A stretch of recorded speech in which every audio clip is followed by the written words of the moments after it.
ಹೊಟ್ಟೆಗಾಗಿ ಈ ನಾಟಕವನ್ನ ಅವ್ರು ಆಡ್ತಾರೆ. ಅವರಿಗೆ ಸಹಕರಿಸ್ರಿ, ಅವ್ರಿಗೆ ಹೆಲ್ಪ್ ಮಾಡ್ರಿ, ಅವ್ರಿಗೆ ಒಳ್ಳೇದು ಮಾಡ್ರಿ.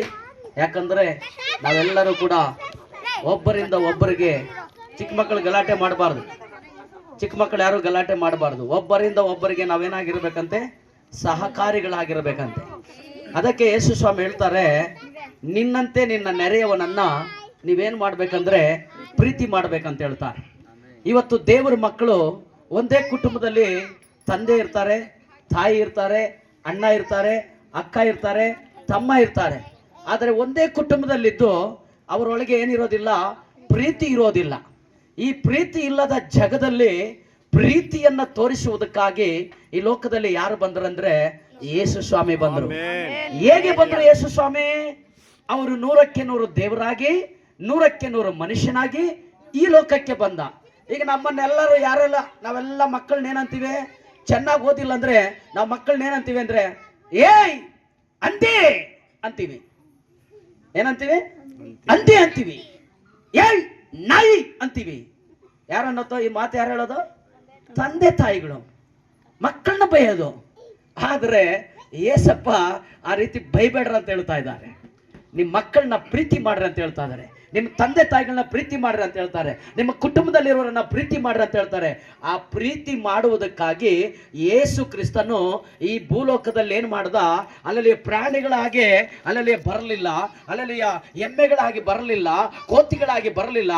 ಮನುಷ್ಯರಿಗೆ ಮನುಷ್ಯನ ಅರಿವನ್ನ ಹುಟ್ಟಿಸುವುದಕ್ಕಾಗಿ ಯೇಸು ಕ್ರಿಸ್ತನು ಈ ಲೋಕದಲ್ಲಿ ಮನುಷ್ಯನಾಗಿಯೇ ಹುಟ್ಟಿ ಬಂದನು. ಅಲ್ಲೆಲ್ಲೂ ಹೇಳ್ರಿ ಎಲ್ಲರೂ, ಮನುಷ್ಯನಾಗಿಯೇ ಹುಟ್ಟಿ ಬಂದನು. ಮನುಷ್ಯನು ಮನುಷ್ಯನಿಂದ ಮಾತ್ರನೇ ಹೇಳಲಿಕ್ಕೆ ಸಾಧ್ಯ. ಆದುದರಿಂದ ಆ ಯೇಸು ಕ್ರಿಸ್ತನು ಇವತ್ತು ನಿಮಗೂ ನಿಮ್ಮ ಕುಟುಂಬಕ್ಕೂ ನಿಮ್ಮ ಮಕ್ಕಳಿಗೂ ಆತನು ಜನಿಸಿ ಬಂದನು. ಯಾಕೆ ಜನಿಸಿ ಬಂದನಂದ್ರೆ ಈ ಲೋಕದಲ್ಲಿ ಪ್ರತಿಯೊಬ್ಬರು ನಾವು ಪಾಪಿಗಳಾಗಿದ್ದೇವೆ. ಪಾಪಿಗಳು ಹೆಂಗೆ ಆಗಿರ್ತೀವಿ ನಾವು? ಅಲ್ಲಲ್ಲಿ ಕೆಲವರು ಕುಡಿತಾರೆ, ಕೆಲವರು ಎಲ್ಲಡಿಕೆ ಆಗ್ತಾರೆ, ಕೆಲವರು ಪಾನ್ಪರಕ್ ಆಗ್ತಾರೆ, ಕೆಲವರು ಕೆಟ್ಟ ಭಾಷೆ ಮಾತಾಡ್ತಾರೆ, ಕೆಲವರು ದುರ್ಭಾಷೆ ಮಾತಾಡ್ತಾರೆ. ಒಂದ್ ನಿಮಿಷ ಅಮ್ಮ, ಅಕ್ಕ ಒಂದ್ ನಿಮಿಷ, ಆಮೇಲೆ ಮಾತಾಡೋಣ. ನಾನು ಸೇರ್ತೀನಿ ನಿಮ್ ಜೊತೆ ಡ್ಯಾನ್ಸ್ ಆಡೋಕ. ಅಲ್ಲೇಲೂಯ.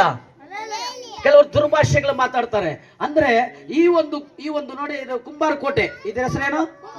ಕುಂಬಾರಕೋಟೆ. ಕುಂಬಾರಕೋಟೆಯಲ್ಲಿ ಎಲ್ಲರೂ ನೀವು ಹೆಂಗಿರ್ಬೇಕಂದ್ರೆ ಅಣ್ಣ ತಮ್ಮಂದಿರ್ತಾರ, ಅಕ್ಕ ತಂಗಿ ಇರ್ತಾರ, ಎಲ್ಲರೂ ಒಂದೇ ತರ ಇರ್ಬೇಕಂತ ಯೇಸು ಸ್ವಾಮಿ ಎದುರು ನೋಡ್ತಾರೆ. ಹಂಗಾರೆ ನಾವಿದೀವ್ಯಾ? ಇಲ್ಲ. ಎಲ್ಲ ನೀನ್ ಬದುಕಿದ್ ನಿಂದು, ನಾನ್ ಬದುಕಿದ್ ನಂದು, ನೀನು ಬೆಳೆದಿದ್ದು ನಿಂದು, ನಾನು ಬೆಳೆದಿದ್ದು ನಂದು. ಇದೇ ರೀತಿ ನಾವು ಜೀವನ ಮಾಡ್ತಾ ಇದ್ದೀವಿ. ಆದರೆ ಯೇಸು ಕ್ರಿಸ್ತನ ಆ ರೀತಿ ನೋಡ್ಲಿಲ್ಲ. ಎಲ್ಲರನ್ನ ನಿನ್ನಂತೆ ನಿನ್ನ ನೆರೆಯವನನ್ನು ಕೂಡ ನೀನೇನ್ ಮಾಡ್ಬೇಕಂತೆ, ಪ್ರೀತಿ ಮಾಡ್ಬೇಕಂತ ಹೇಳಿದ್ರು. ಅದಕ್ಕಾಗಿ ಯೇಸು ಹೇಳ್ತಾರೆ, ಹೇಗೆ ಕಷ್ಟಪಡುವವರೇ, ಹೊರೆ ಹೊತ್ತುವವರೇ, ನೀವೆಲ್ಲರೂ ನನ್ನ ಬಳಿಗೆ ಬನ್ರಿ, ನಾನು ನಿಮಗೆ ವಿಶ್ರಾಂತಿ ಕೊಡ್ತೀನಿ ಅಂತ ಹೇಳಿದ್ರು. ಇನ್ನೊಂದು ಕಡೆ ಯೇಸು ಸ್ವಾಮಿ ಹೇಳಿದ್ರು, ಈ ಲೋಕದ ಮೇಲೆ ಎಷ್ಟೋ ಪ್ರೀತಿಯನ್ನಿಟ್ಟು ತನ್ನ ಒಬ್ಬನೇ ಮಗನನ್ನು ಕೊಟ್ಟನು. ಆತನನ್ನು ನಂಬುವ ಒಬ್ಬರು ಕೂಡ, ನಾವ್ಯಾರು ಕೂಡ ಏನಾಗಿರಬಾರದು, ನಾಶವಾಗಬಾರದು. ನನಗೆ ತುಂಬಾ ಸಂತೋಷ ಏನಂದ್ರೆ ಈ ಊರಲ್ಲಿ ಎಲ್ಲರೂ ಕೂಡ ನೀವು ಒಳ್ಳೆಯವರಾಗಿದ್ದೀರಾ. ಅದಕ್ಕೆ ನನಗೆ ತುಂಬಾ ಸಂತೋಷ. ಈ ಅಂಗಡಿಯವರಾಗಿರ್ಬೋದು, ನಮ್ಮ ಮಧ್ಯದಲ್ಲಿ ಲಲಿತಮ್ಮ ಅವರಾಗಿರ್ಬೋದು, ಲೀಲಮ್ಮ ಆಗಿರ್ಬೋದು, ಈ ಊರಿನ ಎಲ್ಲರೂ ಕೂಡ ನೀವು ತುಂಬಾ ಒಳ್ಳೆಯವರು, ಒಳ್ಳೆಯದನ್ನ ಮಾಡ್ತೀರಾ, ಒಳ್ಳೆ ರೀತಿಯಲ್ಲಿ ಬದುಕ್ತೀರಾ. ಅಲ್ಲಲ್ಲಿ ಈ ಕುಟುಂಬವನ್ನ, ಈ ಊರನ್ನ ದೇವರ ಆಶೀರ್ವಾದ ಮಾಡ್ಲಿ. ನಾವೆಲ್ಲರೂ ಪ್ರಾರ್ಥನೆ ಮಾಡೋಣ ಈ ಊರಿಗಾಗಿ. ಅಲ್ಲಲ್ಲಿ ಎಲ್ಲ ಕಣ್ಣುಗಳು ಮುಚ್ಚಿಕೊಳ್ಳಿ. ಎಲ್ಲಾದ್ರೂ ಕಾಯಿಲೆ ಇದ್ರೆ, ರೋಗ ಇದ್ರೆ, ಕಣ್ಣ ಮೇಲೆ ತಲೆಯಲ್ಲಿ ನೋವಿದ್ರೆ, ಸೊಂಟ ನೋವಿದ್ರೆ, ಎದೆ ನೋವಿದ್ರೆ ಕೈ ಇಟ್ಕೊಳ್ಳಿ. ಪ್ರಾರ್ಥನೆ ಮಾಡ್ತೀನಿ. ಏಸಪ್ಪ ನಿಮ್ಮೆಲ್ಲರಿಗೂ ಅದ್ಭುತ ಮಾಡುತ್ತಾರೆ.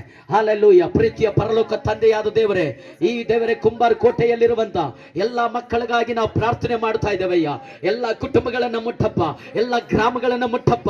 ಎಲ್ಲ ದೇವರೇ ಯೇಸು ನಾಮದಲ್ಲಿ ಈ ಊರಲ್ಲಿ ಕರ್ತನೆ, ಯಾವ ಮನೆಯಲ್ಲಿ ಸಮಾಧಾನ ಇಲ್ಲ, ಯಾರೊಳಗೆ ನೆಮ್ಮದಿ ಇಲ್ಲ, ಯಾರೊಳಗೆ ಸುಖ ಇಲ್ಲ, ಯಾರೊಳಗೆ ಆರೋಗ್ಯವಿಲ್ಲ, ಯೇಸು ನಾಮದಲ್ಲಿ ಆ ಆರೋಗ್ಯವನ್ನು ಕೊಡಬೇಕೆಂದು ಅಪ್ಪಣೆ ಮಾಡ್ತಾ ಇದ್ದೇನೆ ರಾಜ. ಯಾರಲ್ಲಿ ಕುಟುಂಬದಲ್ಲಿ ಕರ್ತನೆ ಗಲಿಬಿಲಿಗಳಿರುವುದಾದ್ರೆ, ತೊಂದರೆಗಳಿರುವುದಾದ್ರೆ, ನೋವುಗಳಿರುವುದಾದ್ರೆ ಅವೆಲ್ಲವನ್ನ ಯೇಸು ನಾಮದಲ್ಲಿ ಕುಟುಂಬಗಳಿಂದ ಹೊರಗೆ ಹೋಗಲೇ ಅಪ್ಪಣೆ ಮಾಡ್ತಾ ಇದ್ದೀನಪ್ಪ. ಏಸಯ್ಯ, ನೀನು ಹೇಳಿದೆಯಲ್ಲಪ್ಪ, ಯೇಸುವೇ ನೀನು ಕರುಣಾಮಯನಾದ ದೇವರು. ಈ ಮಕ್ಕಳ ಮೇಲೆ ಇವರ ಕಣ್ಣೀರನ್ನು ನೋಡಿದ್ದೇನೆ, ಇವರ ದುಃಖವನ್ನು ನೋಡಿದ್ದೇನೆ, ಇವರ ಗೋಳಾಟವನ್ನು ನೋಡಿದ್ದೇನೆ.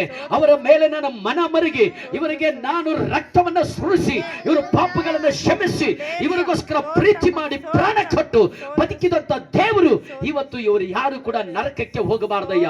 ಎಲ್ಲರೂ ನಿತ್ಯ ಜೀವ ಹೊಡಬೇಕಪ್ಪ. ನಿತ್ಯ ಜೀವ ಅಂದ್ರೆ ಏನು? ನಾವೆಲ್ಲರೂ ಒಂದಲ್ಲ ಒಂದು ದಿವಸ ಸಾಯುತ್ತೇವೆ. ನಾವು ಸತ್ತ ಮೇಲೆ ಈ ಲೋಕವನ್ನ ಬಿಟ್ಟು ಪಾಪ ಮಾಡಿದ್ರೆ ನರಕಕ್ಕೆ ಹೋಗ್ತೀವಿ, ಒಳ್ಳೇದು ಮಾಡಿದ್ರೆ ಸ್ವರ್ಗಕ್ಕೆ ಹೋಗ್ತೀವಿ. ಊರಲ್ಲಿ ಹಿರಿಯರು ಹೇಳ್ತಾರೆ, ಅಲ್ಲಯ್ಯ ಇವನು ಏನು ಕೆಟ್ಟದ್ದು ಮಾಡಿದನು, ಇದೇ ಚಿಕ್ಕ ವಯಸ್ಸಲ್ಲಿ ಸತ್ತೋಗ್ಬಿಟ್ಟ, ಏನ್ ಪಾಪ ಮಾಡಿದನು, ಇವನಿಗಿಂತ ಸಾವು ಬರಬಾರ್ದಾಗಿತ್ತು ಅಂತ ಹೇಳ್ತಾರೆ.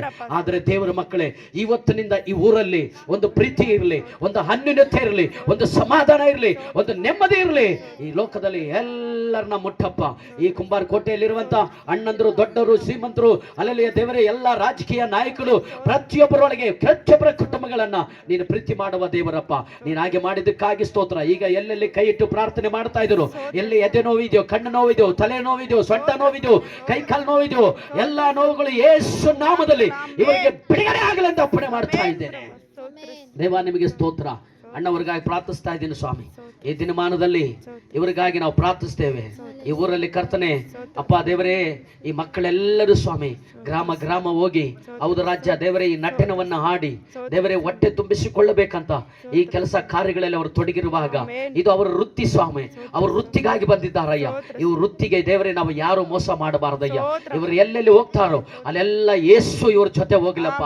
ಯೇಸು ಇವರಿಗೆ ರಕ್ಷಣೆ ಕೊಡಬೇಕಪ್ಪ. ಯೇಸು ನಾಮದಲ್ಲದೆ ಬೇರೆ ಯಾವ ನಾಮದಲ್ಲಿ ರಕ್ಷಣೆ ಇಲ್ಲ ಸ್ವಾಮಿ.